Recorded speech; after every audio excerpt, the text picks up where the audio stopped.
হাজো ৰাজচক্ৰৰ অন্তৰ্গত দুকনীয়া গ্ৰেজিং ৰিজাৰ্ভত উচ্ছেদ সম্পৰ্কত লাচিত সেনা অসম থলগিৰিৰ তীব্ৰ প্ৰতিক্ৰিয়া। খিলঞ্জীয়া গৌপালকসকলৰ ভূমি চৰকাৰী বিষয়াৰ দ্বাৰা ৰিজাৰ্ভখনৰ সীমা নিৰ্ধাৰণ কৰাক লৈ অসন্তুষ্টি প্ৰকাশ লাচিত সেনা অসম থলগিৰিত। কামৰূপ জিলাৰ আটাইকেইটা চক্ৰৰ বিষয়া কাৰ্যালয়ক মুখ্যমন্ত্ৰীৰ দৃষ্টি আকৰ্ষণ কৰিবলৈ আহ্বান লাচিত সেনা অসম থলগিৰিৰ। দুকনীয়া গ্ৰেজিং ৰিজাৰ্ভত গো ম'হ পালকসকলৰ ওচৰত উপস্থিত হৈ ৰিজাৰ্ভৰ 22,000 বিঘা ভূমি অবৈধ সন্দেহজনক নাগৰিকৰ কবলৰ পৰা উদ্ধাৰ কৰিবলৈ আহ্বান। খিলঞ্জীয়া লোকৰ ভূমি এতিয়া সুৰক্ষিত নোহোৱাত তীব্ৰ ক্ষোভ প্ৰকাশ লাচিত সেনা অসম থলগিৰিৰ। যোৱা দুদিন পূৰ্বে তীৰ্থনগৰী হাজোৰ বামুন্দিৰ হাতীমুৰা ননকে অঞ্চলত আগ্ৰাসী সন্দেহজনক লোকে খিলঞ্জীয়াক ভয় ভাবুকি দেখুৱাই দখলৰ চেষ্টা কৰিছে। ইতিমধ্যে হাজো ৰাজচক্ৰৰ অন্তৰ্গত শিলৰদিয়াত খিলঞ্জীয়ে খেতি বাতি কৰি থকা ভূমি দখল কৰি আগ্ৰাসী সন্দেহজনক লোকে ঘৰ সাজি লৈছে। পুনৰ হাতীমুৰা এনকে অঞ্চলত খিলঞ্জীয়াৰ কেইবাটাও জুপুৰি ঘৰ জ্বলাই দিয়াৰ লগতে তাঁৰ কটাৰ বেৰসমূহ উঠাই দি এই ভূমি দখলৰ বাবে উঠি পৰি লাগিছে আগ্ৰাসী সন্দেহজনক নাগৰিকে, যাৰ ফলত লাচিত সেনা অসম থলগিৰিৰ তৰফৰ পৰা আজি তীব্ৰ প্ৰতিক্ৰিয়া প্ৰকাশ কৰিছে। সৰজমিন তদন্ত মানে আমাৰ হাজো চক্ৰ বিষয়ৰ কাৰ্যালয়ৰ কথা কৈছে আপোনালোকে। আমি ইয়াত আজি আহি যি দেখিলোঁ দোকানীয়া ৰিজাৰ্ভত, আপোনালোকে দেখিছে ইয়াত খিলঞ্জীয়া মানুহৰ এইবিলাক মাকৈ খেতি কৰিছিল আৰু এইবিলাক চব মিয়াই ধ্বংস কৰি গৈছে ইয়াৰ আগত। গতিকে মানে সৰজমিন তদন্ত হাজো চক্ৰ বিষয়ৰ কাৰ্যালয়ৰ বা জোখমাখ এইবিলাক চব ভেকো ভাওনা।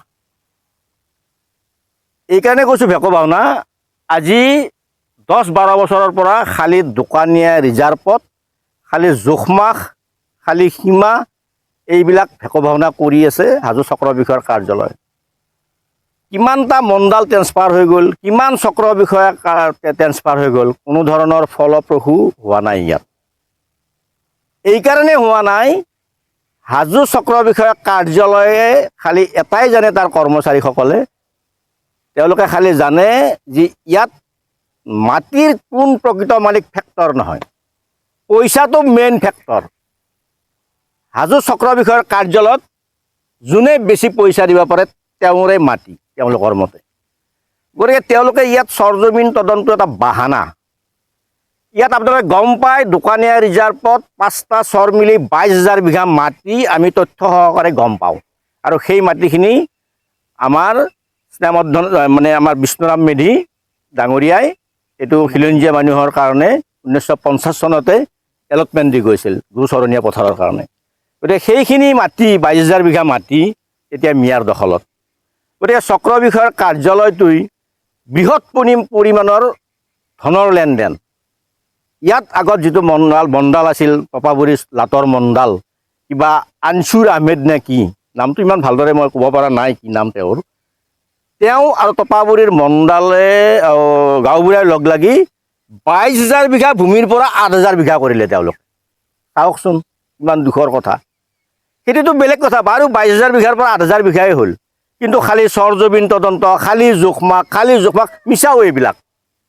ইয়াৰ পৰা জোখ লৈ যাব চক্ৰ বিষয়া কাৰ্যালয়ত, পিছ দুৱাৰেদি আকৌ মানে মিয়াৰ পৰা টকা ল'ব, দালালৰ পৰা টকা ল'ব। আৰে আমাৰ হাজো চক্ৰ বিষয়াৰ কাৰ্যালয়ত মণ্ডলৰ চকীত মানে দালাল বহি থাকেতো, খালি মানে চক্ৰ বিষয়াৰ চকীখনত খালি দালাল নবহে, কেৰাণী মহৰী মণ্ডল চুবুৰে চকীখনত মানে দালালবিলাক বহি থাকে। কিমান অৰাজকতা হাজো চক্ৰ বিষয়াৰ কাৰ্যালয়ত। গতিকে আমি কৈছোঁ ৰাজীৱ সেনা অসম থলগিৰিৰ তৰফৰ পৰা হাজো চক্ৰ বিষয়াৰ কাৰ্যালয়ত যোনে বেছি টকা দিয়ে তাৰ পিনে জাষ্টিছ যায়, প্ৰকৃত মাটিৰ মালিক ক'ৰবাত পৰি থাকিব। ইয়াত কোনো তেওঁলোকে বিদেশী স্বদেশী এইবিলাক তেওঁলোকৰ কোনো জ্ঞান নাই, তেওঁলোকক খালি টকা লাগে। আৰু দোকানীয়া ৰিজাৰ্ভত লিখি থক, কোনোদিনে উচ্ছেদ নহয়। গতিকে আমি মাননীয় মুখ্যমন্ত্ৰী মহোদয়ক আমি আহ্বান জনাইছোঁ, অসম চৰকাৰক আমি আহ্বান জনাইছোঁ যে কামৰূপ জিলাত অকণমান চকু কাণ দিয়ক।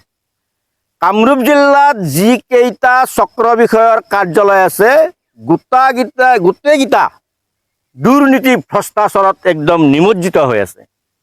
আপোনালোকে গম পাব বকুৰ অন্তৰ্গত উত্তৰ চাইডে তাত হেকুৰা দালাগাঁও বুলি এখন ঠাই আছে। তাত 500 বিঘা মাটি গোচৰণীয়া পথাৰ, খিলঞ্জীয়া মানুহ মাত্ৰ তাত 60 ঘৰ। সেই 60 ঘৰ খিলঞ্জীয়া মানুহক মিয়াই অত্যাচাৰ উৎপীড়ন কৰি তাৰ পৰা খেদি পঠাইছে।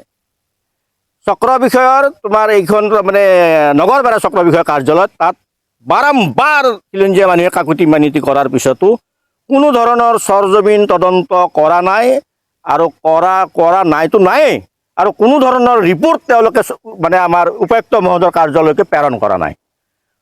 মানে নগৰবেৰা চক্ৰ বিষয়ৰ কাৰ্যালয়, ৰংজুলি চক্ৰ বিষয়ৰ কাৰ্যালয়ৰ অন্তৰ্গত তাত নগৰবেৰাত ফৰেষ্ট ৰিজাৰ্ভ 60 বিঘা মাটি আছে, সেইবিলাকো মিয়াই দখল কৰিছে। সেইবিলাক খিলঞ্জীয়া মানুহ তাৰ পৰা খেদি পঠাইছে। গতিকে মানে মুঠ কথা ক'বলৈ গ'লে তাৰমানে কামৰূপ জিলা প্ৰশাসনৰ কোনো কামেই নাই। কামৰূপ জিলাৰ অন্তৰ্গত ৰাজচক্ৰকেইটাৰ কোনো কামেই নাই। গোটেইকেইটাই দুৰ্নীতিত নিমজ্জিত হৈ আছে, আৰু গোটেইকেইটা কাৰ্যালয়ে মিয়াৰ পৰা টকা খাই মানে আমাৰ চৰকাৰী ভূমিয়ে হওক, গোচৰণীয়া পথাৰেই হওক, মানে ফৰেষ্ট লেণ্ডেই হওক, গোটেইবিলাক গোটাই দিব।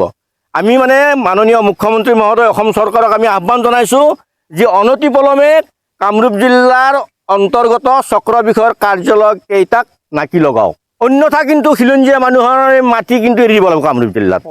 ইতিমধ্যেই ৰঙিয়া, কমলপুৰ, তাৰপিছত ৰঙিয়া এইকেইটা সমষ্টিৰ বাহিৰে বাকী 6টা সমষ্টি মিয়াৰ দখললৈকে গৈছে।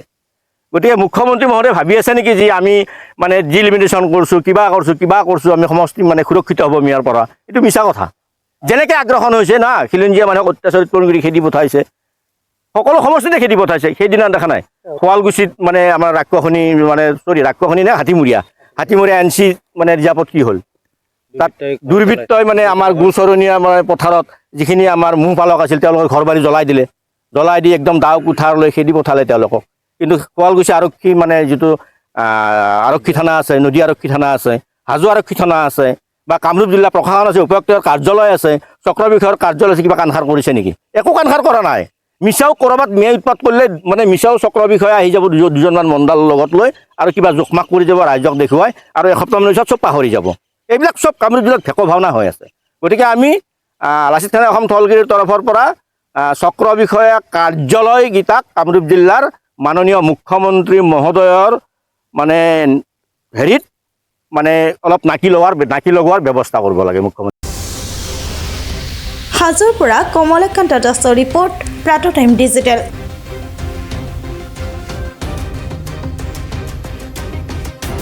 Mobile plus physiotherapy wellness and rehabilitation centre, দক্ষিণ কামৰূপৰ ব্যৱসায়িক প্ৰাণকেন্দ্ৰ বিজয়নগৰৰ লগতে VIP চক আৰু গুৱাহাটী মালিগাঁও পাণ্ডৱনগৰত থকা 3খন ক্লিনিক বৰ্তমান প্ৰায় 20 বছৰৰ অভিজ্ঞতা পুষ্ট তথা এতিয়ালৈকে প্ৰায় 40,000 ৰোগীক সুস্থ কৰি তোলা ডক্টৰ পল্লৱী নাথৰ তত্বাৱধানত চলি আছে।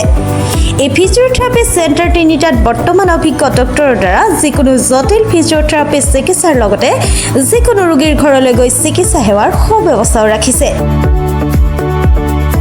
আমাৰ ঠিকনা mobile plus physiotherapy wellness and rehabilitation centre, opposite Oparshali Bijoynagar SBI branch.